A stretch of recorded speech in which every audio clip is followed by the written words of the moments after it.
जंगल के बीच एक चमकता हुआ परियों का गांव था, जहां सब सुकून और खुशी से रहते थे। एक दिन परियां एक एक करके गायब होने लगी और गांव में खौफ फैल गया। मलका मलिका ने अपने सिपाहियों को तलाश का हुक्म दिया, मगर सब नाकाम लौट आए। गांव में गुल्लू एक गुलाबी सैलून चलाती थी, जहां वो फूलों से जादू का मेकअप बनाती थी। एक शाम गुल्लू ने देखा कि सिपाही एक मासूम परी को घसीटकर ले जा रहे हैं। गुल्लू ने गांव वालों को सच बताया, मगर किसी ने उसकी बात पे यकीन न किया। मलका ने गुस्से में हुक्म दिया कि गुल्लू को गिरफ्तार किया जाए। अपनी छुपी हुई लैब में मलका परियों के पर काटकर दवाएं और हुस्न की क्रीम्स बनवाती थी।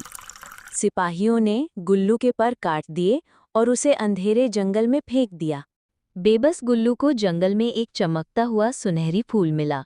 उसने फूल को छुआ तो उसके रंगीन पर वापस आ गए, पहले से ज्यादा मजबूत। पक्का इरादा करके गुल्लू ने छुपी घार में जहरीला जादुई मेकअप बनाया। रूप बदलकर गुल्लू ने मलका को मेकअप दिया, कहकर कि ये चीन की शहजादी का तोहफा है। मालका ने क्रीम लगाई, पहले चमकी, फिर उसके चेहरे पे झुर्रियां उभर आई। गुल्लू ने उसके खाने पीने में जहर मिलाया और मल्लिका दिन ब दिन कमजोर होती गई। आखिर मल्लिका इतनी कमजोर हो गई कि न चल सकती थी और न उड़ सकती थी। गुल्लू ने कैद हुई परियों को जादू का शरबत पिलाकर आजाद कर दिया। मल्लिका के खत्म होते ही परियों ने जश्न मनाया और गांव फिर खुशियों से भर गया।